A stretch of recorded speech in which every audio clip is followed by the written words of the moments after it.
Pernah kebayang nggak gimana caranya kebencian yang begitu besar bisa dirancang secara sistematis?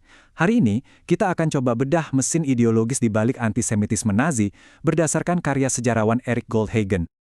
Oke, biar kita paham betul, kita akan bedah beberapa elemen kunci. Kita mulai dari dasarnya, terus mitos inti yang mereka bangun, propaganda yang dipakai, gimana penerapannya di lapangan, dan akhirnya, apa sih tujuan sebenarnya dari semua ini? Nah, untuk mulai, kita harus paham dulu kerangka berpikir yang diajukan oleh Goldhagen. Dia membedakan ada dua jenis antisemitisme yang pada dasarnya itu beda banget. Jadi gini, di satu sisi ada kebencian yang muncul karena emang ada persaingan beneran, misalnya soal ekonomi. Tapi di sisi lain, ada kebencian yang jauh lebih dalam, yang sengaja diciptakan, dan sama sekali nggak ada hubungannya dengan kenyataan. Nah, ini nih intinya. Antisemitisme Nazi itu bukan sekedar prasangka yang udah ada dari dulu. Bukan. Ini adalah sebuah ideologi yang sengaja dibangun, sebuah alat yang dirancang khusus untuk merebut dan mempertahankan kekuasaan. Terus gimana caranya kebencian rekaan ini diubah jadi semacam pandangan dunia yang utuh? Jawabannya ada pada apa yang disebut sumber ini sebagai mitos piagam Nazi. Sebuah cerita utama yang dirancang untuk menjelaskan segalanya. Coba bayangkan, dunia ini kan rumit ya. Nah, Nazi datang dan menawarkan satu narasi tunggal yang super simple. Sebuah cerita yang seolah-olah bisa mengungkap kebenaran tersembunyi di balik semua kejadian di dunia. Mitos ini benar-benar menjungkir balikan cara orang melihat sejarah.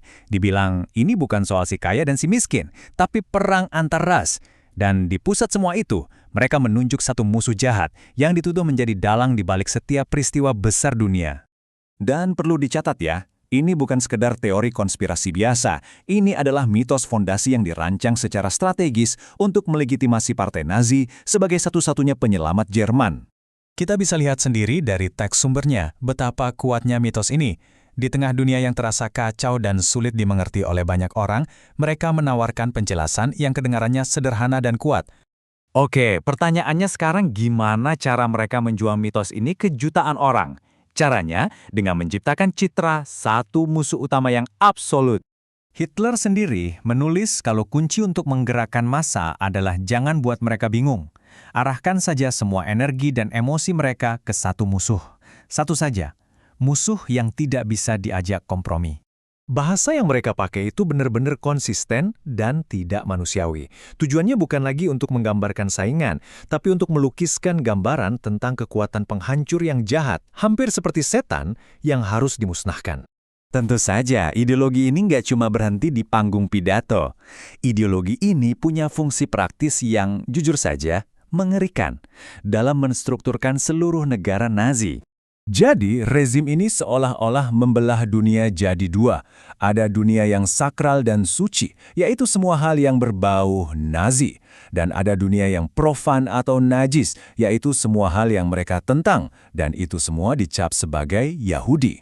Akibatnya, kata Yahudi berubah jadi semacam label untuk apapun yang tidak diinginkan.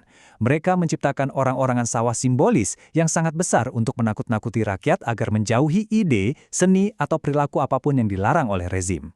Logika gila ini bahkan merembet sampai ke urusan tubuh fisik loh. Mereka menciptakan tabu seputar kontak yang ditegakkan dengan sangat keras, bahkan dengan ancaman hukuman mati. Seolah-olah kontak fisik itu sendiri adalah sebuah bentuk kontaminasi. Jadi, kenapa sih semua ini begitu penting bagi mereka? Karena di balik kebenciannya, ideologi ini adalah salah satu alat politik rezim yang paling krusial. Lihat deh fungsinya. Ideologi ini dipakai untuk menyatukan rakyat Jerman, menyediakan kambing hitam untuk kesulitan di masa perang, dan yang terpenting, terus-menerus memperkuat narasi bahwa hanya Partai Nazi yang bisa menyelamatkan mereka. Ini membawa kita ke sebuah pertanyaan yang cukup bikin merinding. Apakah ini semua hanya manipulasi sinis atau jangan-jangan para pemimpin Nazi ini benar-benar percaya pada mitos yang mereka ciptakan sendiri, bahkan saat dunia mereka runtuh? Dan jawabannya mungkin ada di pesan terakhir Hitler. Bayangkan, sehari sebelum bunuh diri, wasiat politiknya tidak fokus pada perang atau masa depan Jerman. Justru isinya adalah satu peringatan terakhir yang obsesif tentang musuh yang sama, yang menjadi fondasi seluruh pandangan dunianya. Ini menunjukkan betapa tak tergantikannya mitos ini bagi mereka, benar-benar sampai napas terakhir.